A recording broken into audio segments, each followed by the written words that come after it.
And yes, definitely, we are about to begin our panel session on Asia for Animals, Social Media Animal Cruelty Coalition panel discussion on why tackling social media animal cruelty content is crucial to your animal advocacy. So, ladies and gentlemen, let me introduce you to our panelists. We have Nicola O'Brien, the moderator of the SMACC Lead Coordinator, Asia for Animals Coalition. So, Nicola, where are you? All right, so that's Nicola, ladies and gentlemen. And we have Lauren Arnaud James, also from SMACC Coordinator Asia for Animals Coalition. There she is, beautiful lady, of course. And also another beautiful lady on stage right now is Anbarasi Boopal, the Animal Concerns Research and Education Societies, and Connie Chiang, Taiwan Society for the Prevention of Cruelty to Animals. So, ladies and gentlemen, please put your hands together for our panelists for today. And please, to the moderator, over to you, Nicola. Dipersilakan.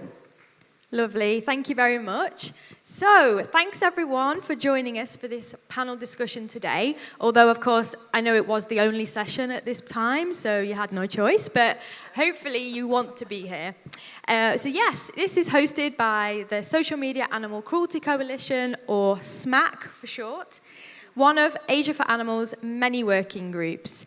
We focus purely on tackling the growing and wide-reaching issue of online animal cruelty content. So with our 20 member organisations, we have one shared goal, which is to see animal cruelty content prohibited across social media platforms.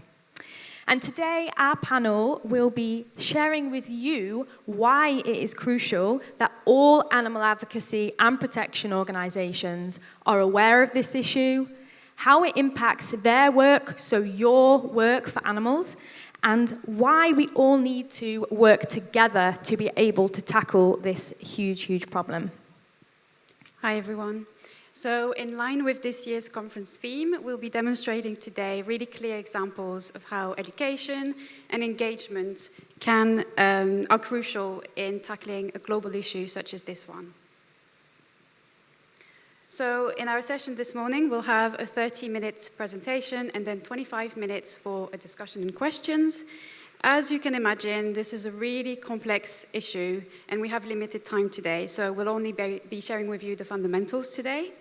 We're open to further discussion, so we have our AfA booth, and you're more than welcome to come and chat with us after this event.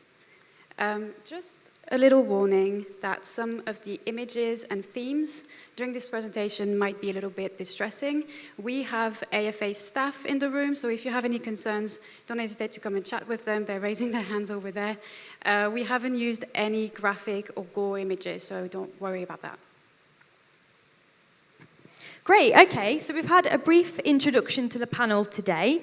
And so I'm Nicola, this is Lauren, we're both from SMACC, and we of course have Ambu and Connie, but we actually have Finn Brownbill from International Animal Rescue, and he will be our moderator for the panel part of this session today. So, Connie Chiang from Taiwan SPCA. The organization was founded in 2009 and was set up to help animals through cruelty investigations, animal welfare education, research, lobbying, and animal rehoming. And Taiwan SPCA joined SMACC after receiving numerous complaints from the public about social media cruelty content and realizing its scope as a global issue.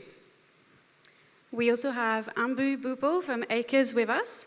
Ambu's been working on animal protection issues for the last 16 years, and ACRES works closely with social media platforms such as TikTok and Meta on the removal of content related to the illegal wildlife trade and also animal cruelty. They'll soon publish a report about Telegram, and the report recommends the introduction of legislative reforms so that platforms are responsible and need to tackle animal cruelty content. So first, we're going to look together at what the issue is. But before we go any further, we have a question for you, the audience. Have you ever come across animal cruelty content on social media? And you can raise your hand if you have. Right. Most of you have your hand raised, and we're actually really not surprised to see this. For example, our very latest SMACC report on the keeping of macaques as pets, we've analyzed for this report over 1,200 links of content that shows macaques kept as pets, and these over 1,000 links have over 12 billion views. And this is just on the keeping of macaques and a selected number of links. So you can imagine that if we take a step back and look at the whole content of animal cruelty content on social media, this is hundreds of billions of views. So I'm not surprised to see that many of you have been exposed to animal cruelty content, and you may have been exposed to it without actually quite realizing it as well. And before we continue this discussion, I think it's also really important for us to define what we're talking about. So it's important to define animal cruelty and also animal cruelty content. So SMACC defines animal cruelty as a range of human behaviors performed intentionally or even unintentionally that cause animals harm or suffering, which may be immediate or long-term, physical or psychological. And animal cruelty content is any thing that is posted on social media by a platform, an individual, an organization, or a business that depicts animal cruelty or suffering for any reason apart from valid campaigning, educational, or journalistic purposes. So cruelty content has no discernible, meaningful purpose, and we consider it to be a really barbaric form of entertainment. Now, sadly, a wide range of animals feature in cruelty content, both wild and domesticated, in captive and free-ranging settings, but all of the content shows some form of negative interaction, detrimental interaction with animals. And sometimes that treatment, that interaction, that cruelty is really obvious to the viewer. So you might see a video of someone physically hurting an animal, but there's a great deal of it out there that isn't necessarily always that obvious to the viewer or even the platforms. And this might be where animals are, suffering because they've been kept in inappropriate conditions or used in ways that to a lot of people, wouldn't necessarily recognize the suffering. And what we do know is that this content is extremely popular online, animal content is, and even animal lovers and well-meaning people are engaging with this content. Of course, it's impossible for SMACC to put a final figure on the amount of content that's out there, but we do know that it is worldwide and that it has been viewed billions and billions of times, as Lauren has just said.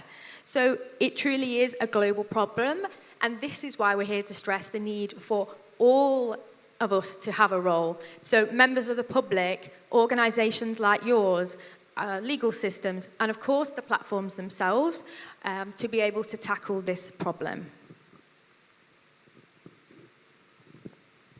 Hello. Indeed. So this problem is very serious right now, and we really need to work together to stop this together. And obviously one of the key players would be the social media companies themselves. So I guess a really important question would be, well, what are they doing about it? Oh, no audio. Sorry, I had an audio in there. Okay, to be frank, just not enough, right? It's very frustrating how social media companies right now continue to lag far behind animal welfare science when it comes to appropriately regulating these harmful content towards animals on their own platforms. And although many of the biggest platforms right now, they do have some policy when it comes to regulating harm against animals. However, most of them only focus on the physical abuse aspect of it, which also has to be very clearly visible in the video itself. So, for example, other situations like if the animal is showing injuries or perhaps stress responses or in distress, or if they're being kept in improper conditions, it most likely would not be covered under this physical harm category. And in addition, the policies tend to be very limited in their scope as they don't clearly define what is animal cruelty. So other crucial considerations, such as obviously like long-term psychological harm or unintentional abuses would not be covered as well. And sometimes when we do reach out to these media, social media companies, oftentimes the responses we do get are contradictory to their own policies. And also, if you go look at the reporting options on a lot of the platforms, you can't even choose animal cruelty as an option to report the content. So all in all, we can say enforcement right now is still quite poor. For example, we do have an example of this. SMACC has documented multiple Facebook accounts and groups sharing monkey torture content. I don't know if any of you have seen it, but it's quite disgusting. And this form of content actually shows the most severe forms of animal abuse that you will ever see, including the killing of macaques. And they have not been removed by Meta, who owns Facebook, who owns Instagram, who owns Threads, until after direct escalation from SMACC, which is just not acceptable, right? Okay, and some platforms, including Meta and YouTube, did take a positive step to introduce species-specific policies prohibiting fake animal rescue content. And implementation of these policies appear to have reduced certain forms of fake rescue. So before we would see a lot of animals being put in situations where they would be attacked by predator species. But now the content is kind of changing. We've realized that content creators are now developing new forms of fake rescue content in order to evade detection and moderation by these platforms.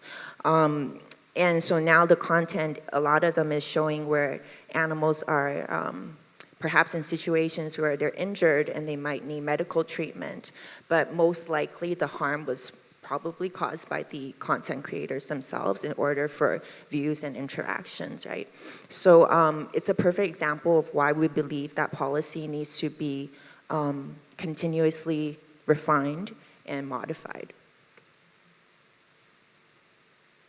And furthermore, some platforms have implemented restrictions on the sale of endangered species or the sale of live animals, for example, on Facebook, right? Although it's not a main focus for SMACC, there is obvious connection and crossover between wildlife trade, animal welfare, and just the mere presence of these animals on social media, either for sale or displayed as pets. And it's upsetting to see that such policies that the companies do have in place now do not protect these endangered species in other ways, right? So for example, Facebook doesn't allow the sale of endangered long-tailed macaques, right? But on the other hand, the depiction of these animals being kept as pets or dressed in human clothing, right? It's not prohibited. Well, another thing is a lot of these animals were probably sold via Facebook in other ways, or even via WhatsApp, which is also owned by Meta. So in summary, this policy, if the content does not show the actual sale of the animals, it is not covered by their wildlife trade policies. Okay, so another important question I think everybody is thinking about is, well, okay, what about legislation, which is very important.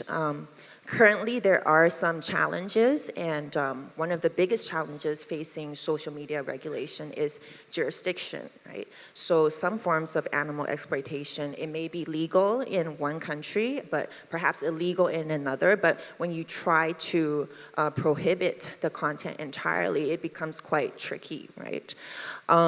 There is some scope for dealing with individual cases of animal cruelty if the country or city can be identified, but it's very difficult, as we can imagine. To our knowledge, also, many social media companies do not work with law enforcement. Okay, so this means that they would not provide user information or IP addresses of these creators to law enforcement. And this is something SMACC intends to challenge, because we do believe that these platforms have the responsibility to aid law enforcement when a crime has been committed against animals. And some positive news, actually, so countries like the UK, France, New Zealand are now seeking to regulate social media content on a national level in order to protect vulnerable groups such as children. And of course, we believe that animal cruelty content should be included as well. And this is very early days, but it's a real opportunity for us as animal NGOs. And we do believe that online harm should be recognized in updated or new animal welfare legislation as well. So, crucially, what is being done about this problem, and more specifically today, what are SMACC doing about this? So we work with our members on a whole host of approaches for this, but in line with the conference theme, we've organised that into education and engagement.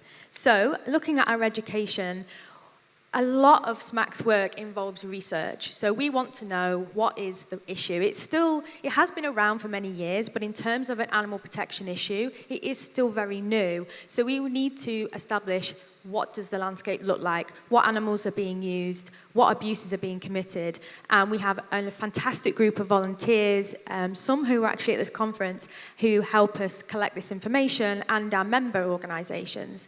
And from that, we produce reports to really look closer at the issue, and of course use that in our engagement with the public. This also has helped us identify these so-called grey area or harder to spot issues in terms of what the public might find difficult to interpret as animal cruelty, such as the keeping of wild animals as pets, or animals being teased in amusing ways, which is actually distressing. And all of this we can use in our public awareness, because we want the public to be able to recognize these things as cruelty. And of course, then we give them guidance on what action they can take to do something about it.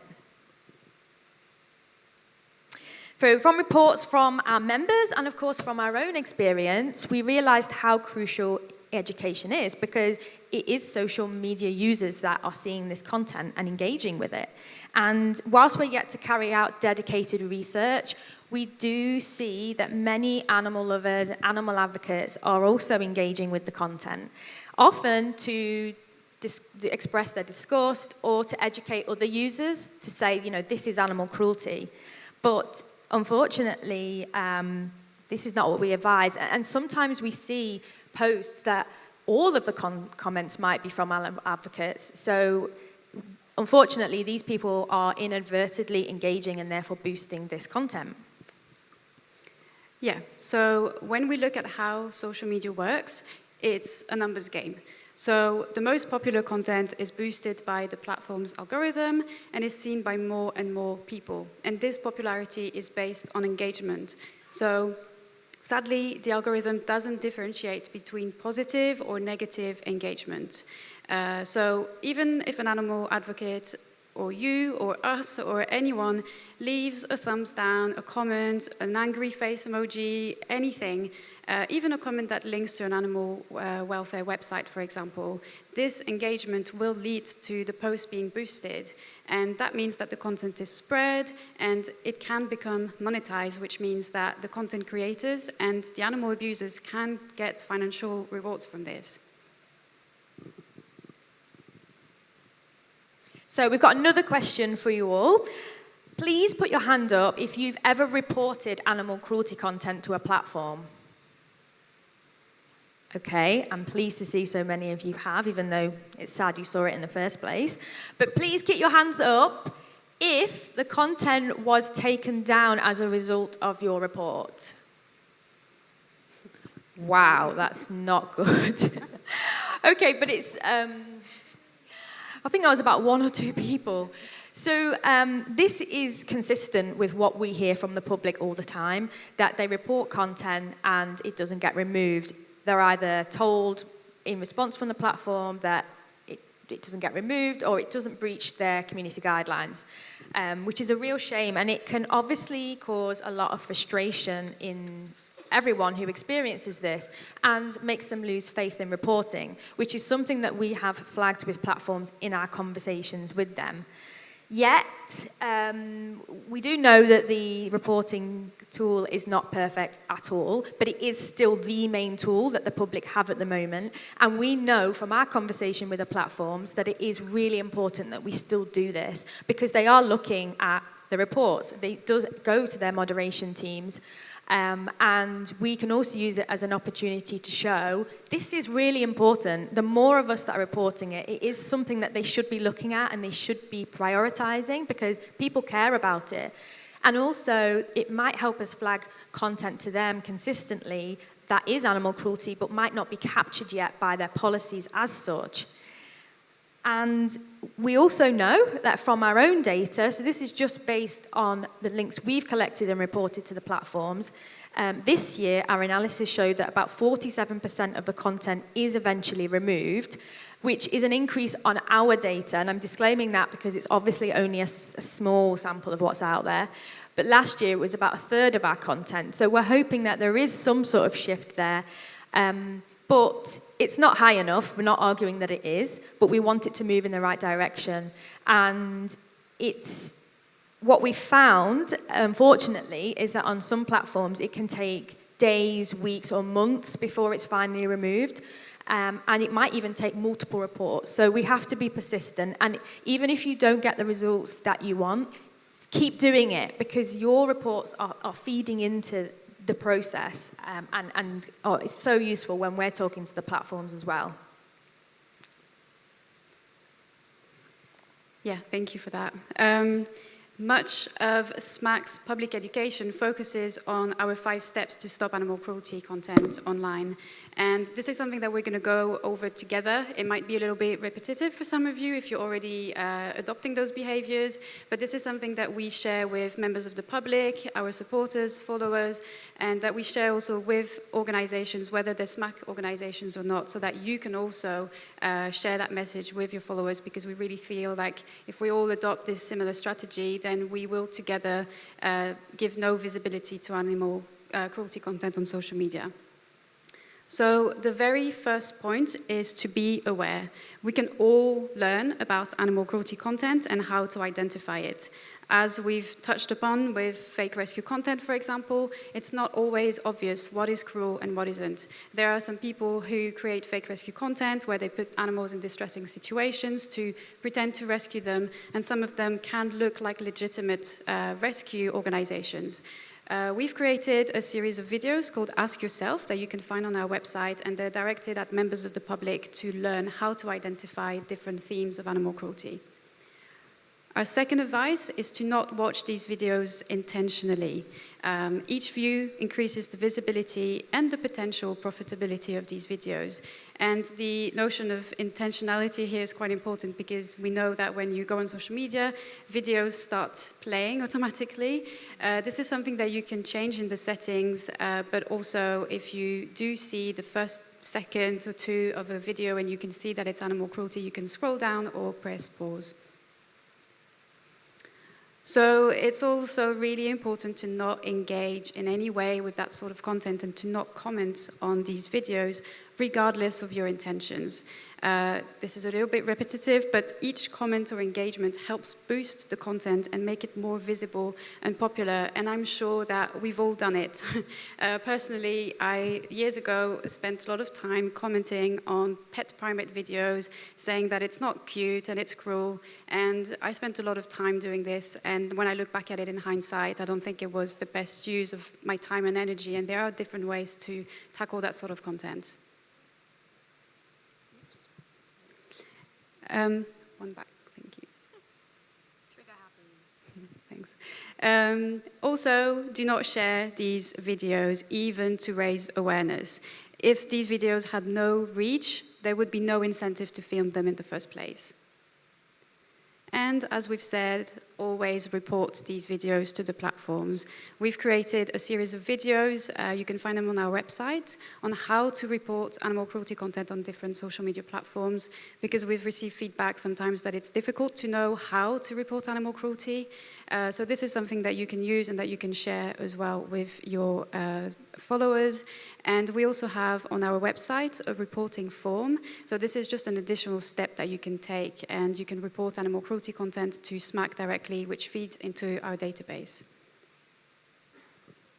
So, as well as our educational approaches, we also carry out engagement-focused activities.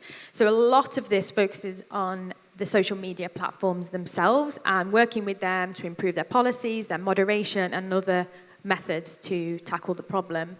We, of course, as SMACC, bring together organisations who are working on this issue, our members and others, to share knowledge and resources. And more recently, we have been working with some groups working on legislation to tackle this problem as well, and to have that prohibited in the law. So we've chosen to work with the social media platforms to help them, encourage them, and to have a positive dialogue with them, because at the end of the day, this content is on their platforms, and they have the resources, they have the position to be able to do something about it. And if they did do something about it, because this problem is global and because these platforms have global reach, it would have such a huge, huge impact. This doesn't mean that we won't speak out against platforms or put pressure on them. Of course, that's crucial as well. But we want to try and at least approach the relationship in a positive way, to try to convince them that it's worth putting their time and their resources into tackling cruelty content. So SMACC is currently working with YouTube, TikTok, and Meta, who owns Instagram and Facebook. And our discussions have generally focused on the importance to remove and restrict animal cruelty content on their platforms, also on the need to improve platform policies to capture all forms of animal cruelty content and not just the deliberate physical violence that they have in their current policies. Our discussions have also focused on the need to educate users about the issue and deter them from engaging with this sort of content, and also ways to utilize machine learning, AI, and other automation technologies available to the platforms to proactively scan, block, or remove offending content and convince them to put these efforts and these resources for animal cruelty content as well as a priority. Our discussions also focus on these priority forms of content. So that's based on our data. For example, depictions of primates as pets, which we find about 80% of our data features primates as pets. So it's a real key area for us to discuss. We also really want to stress that importance of going beyond physical abuse. So looking at psychological suffering and really importantly, the long-term suffering of these animals beyond that short video that we see online. We do want to allow there to be space around legitimate content, so content that your organisations will be sharing for campaigning and educational reasons. And as we mentioned, we want to have those discussions with the platforms around them sharing information with law enforcement to aid in local animal cruelty cases. So results have been varied depending on the platform and their willingness to engage, quite frankly. But we have seen in the last 12 months some small steps towards what we're trying to achieve, and mostly in policy changes around animal cruelty. So on Meta, YouTube, and TikTok. So, of course, with any projects, it's really important to try and measure results and impact, but this can be really difficult when we cannot establish a baseline. And one of the reasons is because of the scale of social media content on social media platforms. SMACC cannot possibly track it all, but also social media platforms can be sometimes reluctant to share data with us. SMACC carries out, though, the most comprehensive research on animal cruelty content thanks to our amazing team of volunteers. They are based all around the world, and we can research animal cruelty content, and we can also keep track of how social media platforms enforce their own policies. For example, we've mentioned the introduction of policies around fake rescue content, and we find that, for example, on Facebook, the enforcement is an issue, because to this day, we can still find fake rescue videos on the platform. SMACC member organization World Animal Protection also secured an agreement with Instagram in 2017 to trigger certain educational messages when videos of wildlife selfies were posted. And this year, in 2023, World Animal Protection carried out follow-up research, and they found that only 2% of these videos were triggering the educational messages. So that really shows that Meta's upkeep of the initiative had failed. In more positive news, in 2023, working with SMACC and ACRES and others, TikTok launched its new Animal Welfare Safety Centre on their platform, which informs users of its policies, it provides guidance on how to report animal cruelty, it links to local animal organisations, and also gives some tips around animal welfare. Which is really nice. And they have co-authored articles with SMACC on key animal welfare issues. So this is, there's a lot to say on that, and it's still early days, but we have got a second session today for to go into this, and we actually have guests from TikTok with us today to have this session, and we're really, really pleased that they could join us, and I know some of you have been speaking to them already, which is fantastic. The session will take place in room 2 and 3 at 4:05, and the aim is to have conversation, positive and open, about how we can work together to continue to tackle this problem. And it is open to everybody. However, in the interest of being able to have open and candid discussion, press and media will not be permitted to that session. So despite all these challenges, the outcomes can be really significant if we keep pursuing and put the time in, so we must keep working with the platforms. Great. We have learned and heard a lot of important and useful information about this issue. So I think one of the questions that we will wonder about is, how does this impact my organization? Particularly when you may not have this as a main campaign or a focus area at your work. So the dominance of social media and the globally wide use that we have means that it's a very easily accessible tool that is used to promote and propagate online animal cruelty content.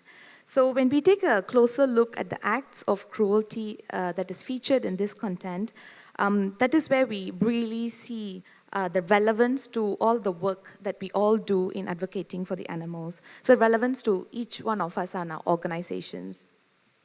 So SMACC has developed a list of themes to try and capture all forms of cruelty content that we see on social media, which can be found also on SMACC's website. So we find the content that is depicting the seemingly more innocent forms of cruelty, such as someone teasing a cat with a toy snake, or right through to planned and deliberate content that is quite violent abuse of the animals. So in this slide, we will see some of the common themes, cruelty themes we have identified on social media, from bestiality, abuse of dogs and cats, eating of live animals, animals in entertainment, and content that has endangered species and hunting, definitely primate content that is one of the focus priority, wildlife in tourism, and trade in wild animals as well. So this content is one way or the other promoting acts of cruelty to animals, and this is something that all of us are spending our time and resources to end. So here are 5 reasons why tackling animal cruelty content online is very crucial to the advocacy work that all of us are doing. Number 1 is very obvious. We are here for this reason because animals are suffering for this content creation. And number 2 is by showing public that the animals can be treated in these cruel ways, we are normalizing animal abuse in a certain way, and content creators are undermining all the educational work that all of us are trying to do to tackle animal abuse. And this could even encourage more content creators to create similar content. And the third reason is that social media platforms have become spaces where animal cruelty can be organized, not just locally, but also globally. Often these groups also operate secretly, where there's a different level of encryption, and it's very difficult for organizations like us to tackle this issue or track what's happening. The next reason is that content creators are making money from creating such content and treating animals very cruelly. This feeds into animal abuse industries such as pet trade, illegal wildlife trade, and also wildlife tourism. So they do this through monetization of the content that they're creating, through advertisements on all these social media platforms, and by also asking for donations. So the next reason is that our own supporters may be inadvertently making the situation worse by engaging with these content. So we all need to make sure that our followers and the general public are made aware of this issue.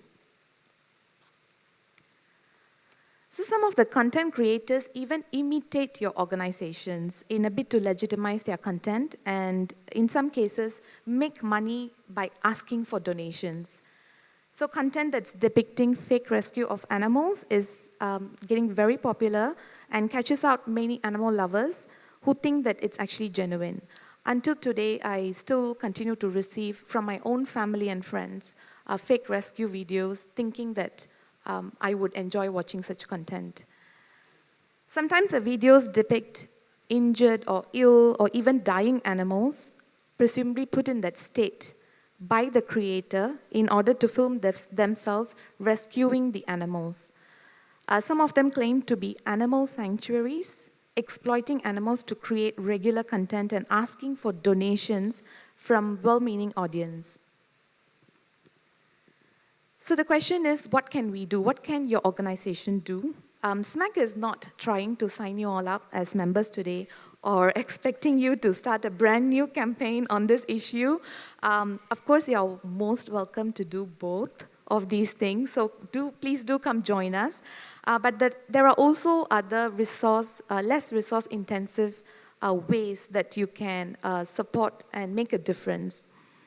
So number one is education. So please educate your followers on such content, especially if it's related to animal cruelty areas that your organization is working on. Promote the 5 steps that was shared earlier to your followers, which is not to engage, don't like, share, comment, or even any comment, positive or negative comment, and to report such content to the platforms. So this is our main tool at present, the 5 steps that we shared. Share it also, not just your followers, but also your staff members and volunteers who are exposed every day to this content. And we really want the organizations to promote the 5 steps that SMACC has now. So if your work involves direct interactions with animals, which many of us do, please be mindful of how this content is portrayed on social media platforms. We do not want to unintentionally give the impression that wild animals are particular on safe or keen in such types of interactions with people. And use the SMACC content, reports, and advice in your work. We create these materials for all of us to use. It's very accessible. ACRES has also used it, not just for SMACC and its members, so please take from the website or reach out to SMACC. The next step that we can do as an organization is the engagement. So if there are opportunities in your line of work to secure legislation related to online safety or expanding animal welfare legislation and acts, please consider making a submission calling for animals to be protected from online abuse too. So SMACC can definitely help with this. So report problematic content that you discover on the platforms through SMACC. This will help to add the information into this database that we are collating, and it will be very useful in our work, but also to observe and understand any trends that we may not be able to capture on our own. We also will be able to understand how the platforms are moderating their content. So liaise with SMACC to join the conversation with the platforms, which happens pretty periodically.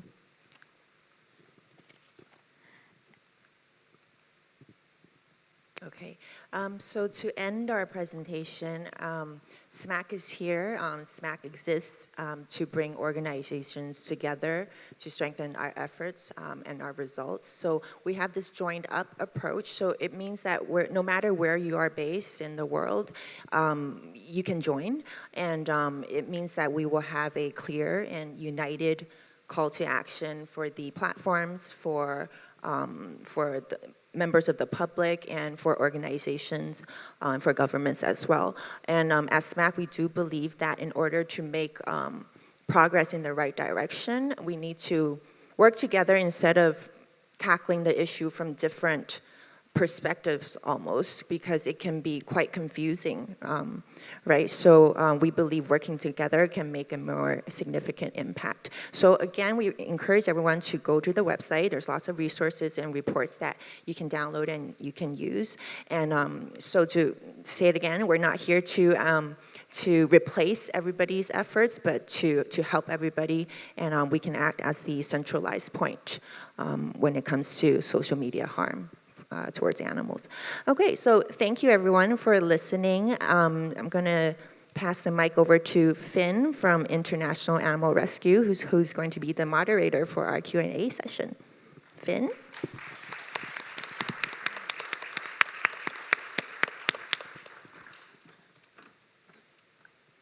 Is the mic on? Yep. Okay, well, thank you, Connie, Anbu, Lauren, and Nicola for that. We're now going to open it up to all of you. So you might see some very well-placed mics, and we want to receive some questions. So these questions can be directed at the panel as a collective or individual panel members. So start thinking for questions now. I'm going to start off with one myself, and then I'll point to raise hands in the audience, and then you can make your way to the mic. But to begin with, I just want to ask, what resources are available for organizations here today to share with their supporters so they can be educated on these issues? Maybe Lauren, yeah. Thank you, Finn. So in the presentation, we mentioned a few resources that we have available. So for example, the Ask Yourself videos, the How to Report videos. Our SMACC website has a public advice page, and also loads of other information that anyone can use. We also create materials for our SMACC members. So for example, our 5 steps, we've translated them in many different languages. But these translations, we can also work with any organization on them. So if you're not a SMACC member organization and you would like some of our materials and videos to be translated, do get in touch with us, because we can help and assist with this. We also have our SMACC reports. So if you visited our AfA booth, you might have seen our SMACC reports. They're also available on our website, and they're also translated in many different languages, in Chinese, Japanese, Bahasa Indonesia, German. We're working on a French translation of one of the reports. So again, if this is something that would help your organization, if you need a translation in a specific language, then this is something that we can work together. And then our member organizations can use all of this material and use them in the way that is useful for them. Brilliant, thank you. I think, personally speaking, I work in the digital space for International Animal Rescue, so I occasionally get some insights into the social inboxes. And this is just a percentage I'm plucking from the top of my head, but I would say around 80% of our messages come from our supporters, not asking about our projects directly, but abuse that they've seen online, and they want to inform us about it, asking us what we can do, wanting an answer. They're passionate, and they don't know what you were saying before about how they don't realize they're inadvertently making it worse by sharing. But this is a really good opportunity to share those resources that Lauren was just speaking about and educate them as well, and make them feel empowered. So that's great. All right, so are there any questions from the audience? If you'd like to raise your hand, yep, just in the front here. Would you like to make your way to the mic? Thank you. Yeah, just wondering how you guys ensure emotional resilience, because a lot of the content that you're seeing is very distressing. So how do you combat that within your team? That's an excellent question. It's something that we're really, really aware of in SMACC. across all of Asia for Animals, actually, we have a really great team, and we're really striving to, we've only just started the work on that. We want to do more and more. But in SMACC, obviously, in particular, our volunteers as well are watching this content. So we have a lot of open dialogue with them about, only do this when you want to. If at any point you want to stop, you can. They can talk to us. Lauren is our volunteer coordinator, as well as many other roles in AfA, and is in contact with them a lot to check in with them. We hold meetings. And yeah, we're so fortunate to work for an organisation that recognises this and gives, us that time that we need if one day we're just like, I can't do that today. We did host, our Sanctuaries and Rescue Centre Coalition, along with yourself, Sarah, from Wild Welfare, did host a webinar on, dealing with compassion fatigue and things like this. And I know we want to do a lot more. But yeah, I don't know if you want to add anything to that, Lauren, about volunteers in particular, but it's hard on us all, and I'm really pleased to see that it is becoming more of a topic within animal protection movement in the world. Yeah, thanks. I'll just add that indeed for the volunteers, they spend hours doing this research for us, and as animal lovers or animal advocates, we tend to care a lot and to want to spend a lot of time and energy helping the animals. And it's always really important to remind our SMACC volunteers that they should take breaks, that they shouldn't do anything that goes beyond what they can deal with and what they're comfortable with. So all of the research that they do is on a voluntary basis, and some of the volunteers that we have don't want to watch these videos, so they can help in different ways as well. And we are developing ways as well to be able to support our team better, to support our volunteers better, because we don't want SMACC to be in the way of someone's well-being, but the nature of the work that we do is difficult, so there is a lot of warning to the volunteers that this is the kind of content that they'll be exposed to if they help with the research. But it is something that everyone in the team has been exposed to, and we've all had a little bit of a wobble at times because of the type of content that we've witnessed. And having events on compassion fatigue, having that awareness within the team, having a space to be able to talk and share these things is really important, and we will continue developing these tools as well. Thank you. Is there anyone else in the audience? I'll go just to the front there, yeah. Yeah.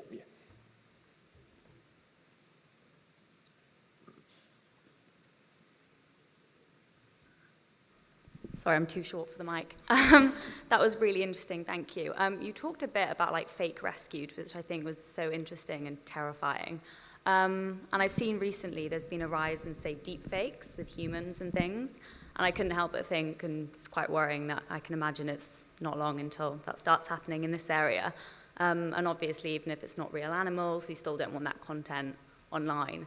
I was just wondering if you were worried about this or looking into it at all. It's really interesting and quite a scary area, I can imagine. I mean, it's not actually something that we've focused on yet, but like you say, it is becoming more and more into our everyday lives, and the threat of it is, at least. This is something we would probably push back to the platforms around. They're probably going to have to develop ways to deal with this for other issues, I'm sure. And we can't have the technology as SMACC or as individuals, at least, to now, at the moment anyway, to be able to identify that cruelty. So it is going to be a huge area, but I guess at the moment there is real cruelty happening, and even getting rid of that is a challenge. So that's where we're going to start. But yeah, it is a really scary thought, like you've said, and something that one day we will have to look at. Yeah, I just want to add to that, because I think that no matter if it involves like real animals or not, if the content is showing animal cruelty or animal abuses, is still very concerning to us, right? Because it's kind of normalizing this sort of action towards animals, and it's giving the sort of miseducation towards members of the public. So yeah, that's a great question. I think it is would be one of our concerns. Yeah, definitely. Okay, in the middle there, gentleman in the middle, thank you.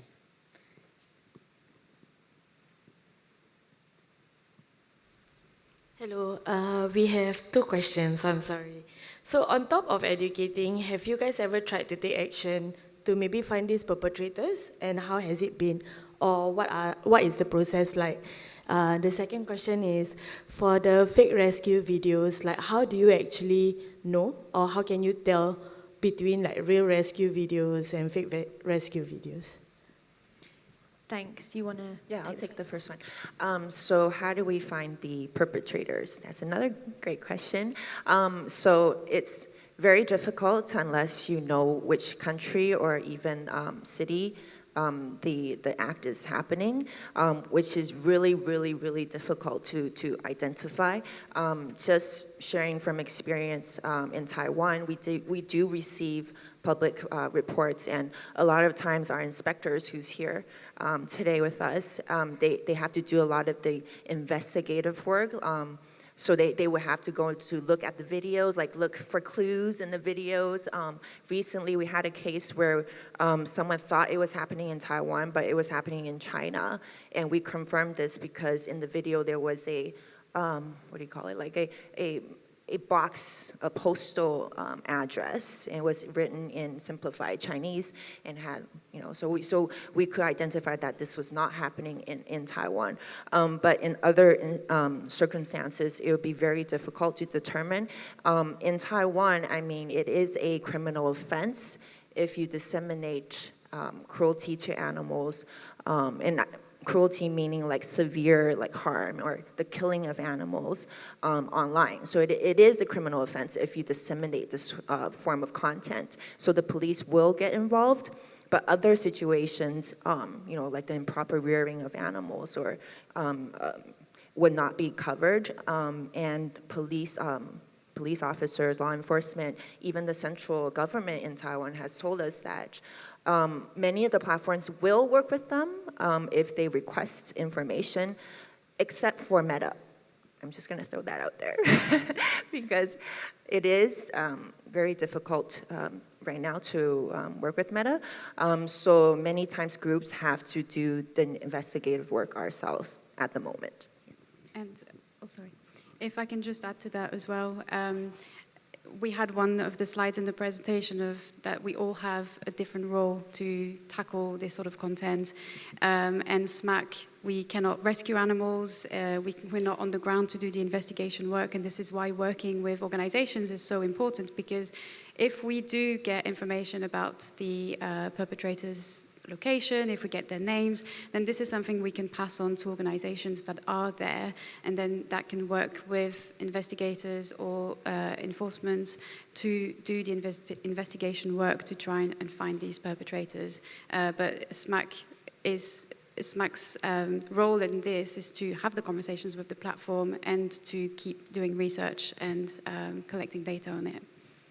Yeah, and I think I will add, we get this question a lot because obviously, you know, we want to try and stop the people that are doing this, but it's so infrequent that we manage to get there, and organisations even that are spending their time and resources on this can do that.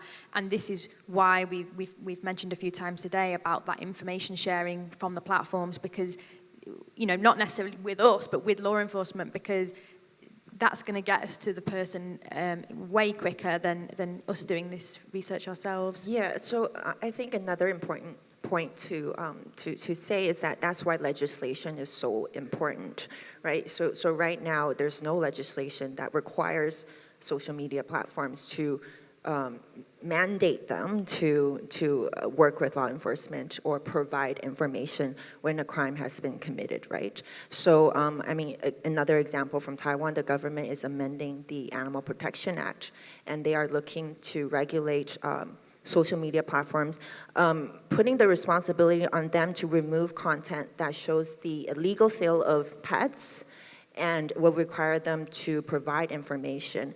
However, it's very limited to just that, right? Just the sale of pets, but nothing else. So I think timing is very important. So I mean, in Taiwan now, we're trying to convince them to include more animal cruelty in the scope. Great, yeah. And so the second question was, how do we identify fake rescue? So again, we have resources for this on our website, a dedicated page where we have a video that's to come, but we have a lot of pointers on there around what things you can look for. But the things that we find is often when you come across a fake rescue video, it's fairly well edited. That's the first thing to look at, and you don't always realize it at first, but you know, you will get someone stood there filming on their phone, and then there might be a different angle, and then it cuts to another angle, or the person is literally stood there filming this animal in distress, or you know, trapped under a log, or potentially drowning in a lake, all sorts of things like this. And it's, again, when you if you step back and critically think, why would anyone just stand there and do that? You know, that's not how animal rescue works. Other things that we find is that when pages and accounts share this content, when you look at their whole account, they've got lots and lots of these videos, and sometimes you can even see the same people again and again, identifiable even by their clothes sometimes, so they're not even trying to look different. And sometimes, really sadly, you can also see that it's the same animal that's being used again and again. So there are clues there, and we also ask people to look, is there any more information about what happens to the animals? Are they a rescue? Where do the animals go? Are there any follow-up stories about the animals? Which, you know, animal rescue organizations do all of that to update their followers, to raise funds. And often that is absolutely lacking because, you know, like in the slides that we showed with that screenshot, it's just video after video of fake rescues. And sometimes they are asking for donations, as we've mentioned, but is there a legitimate website? Are they a registered organization? These are the things which do involve a little bit more work on the viewer's side of things, which, you know, just scrolling, that might not all be interesting or you know, or give the time to that. But that's where we're really trying to get that message out to encourage people to do that because the clues are there. Sometimes it's really hard. 5 minutes, oh gosh, okay. Thank you. I just want to add on to this point because as organizations, we would have to also raise awareness to our followers and, you know, whoever we are engaging through our education programs on identifying what is fake and real rescues, right? So I can just share what ACUS did was to take materials from SMACC. We used it by default in all our humane education programs. We added them, and it's so easy to incorporate that content. Just 2 slides, 3 slides, just to educate people because we found that our audience found it very relatable because everyone consumes online content. So it is not a very far-fetched action for them to take. It's so easy. But one of the things that you shared was on getting people to you know, exercise critical thinking when you view the content, right? So one thing that we can do as organizations is to share a couple of videos to our audience during a talk or an educational program, not on our social media platforms, but during a talk and screen it and pose a question. What do you think is this okay with you? And if they say it's not okay, ask them why is it not okay. It's just to discuss certain aspects of the video, allows them to apply critical thinking. So they question the content and ask the questions that Nicola was sharing just now. Yeah. Brilliant. So we only have a few minutes left, and I remember seeing a lot of hands still. So if you can't get a question in the last few minutes, you can come find the panel afterwards and ask your questions. But let's try and get a few more in. Yes.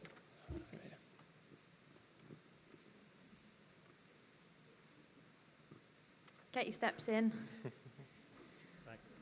Firstly, just to put it on public record, I think you guys are absolutely amazing in what you're doing. Secondly, thank you.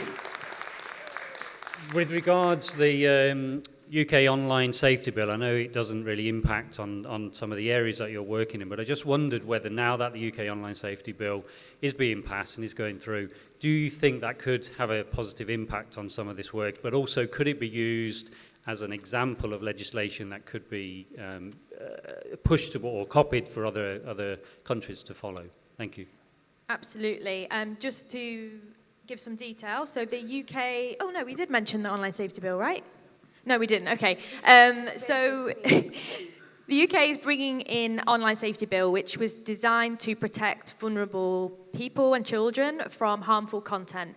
And this is now, thanks to lots of work from different organisations and also the efforts of those in particular looking at monkey torture content, we did manage to get the government to include animal cruelty content in the legislation. And it's not in law just yet, but it is going to be. And we're really, really, really pleased with this. We don't know the details yet of exactly what will be captured, but the fact that it's putting onus on the social media platforms to have to remove that content is amazing. There will be hefty fines on platforms, like very, very hefty fines on platforms if they don't take action. So we are really, really hopeful that this is going to have some impact. It's another tool that we can certainly use, at least in the UK. And the reason why two reasons why this bill is so crucial. It is in the UK, but of course, social media is global. So if we're seeing less interactions from UK users on content, that's great. And secondly, like you mentioned, Dave, the other countries may look at that legislation that's been brought in the UK and say, okay, that's a consideration for our online safety bills because that is happening. Governments are looking at online harms more and more nowadays.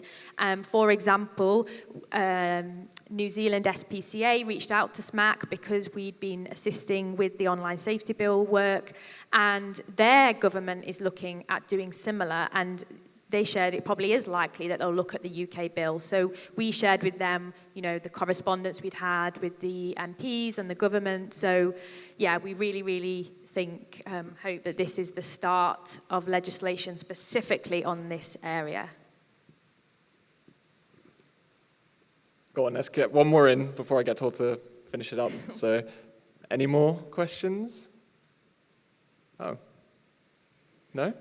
Okay. Okay, well, that'll be a good time. So yeah, just to remind everyone that we do have the session with TikTok at 4:05 in rooms 2 and 3, and we can talk then, but also we will be at the store most of the day. Yay, perfect. Thank you.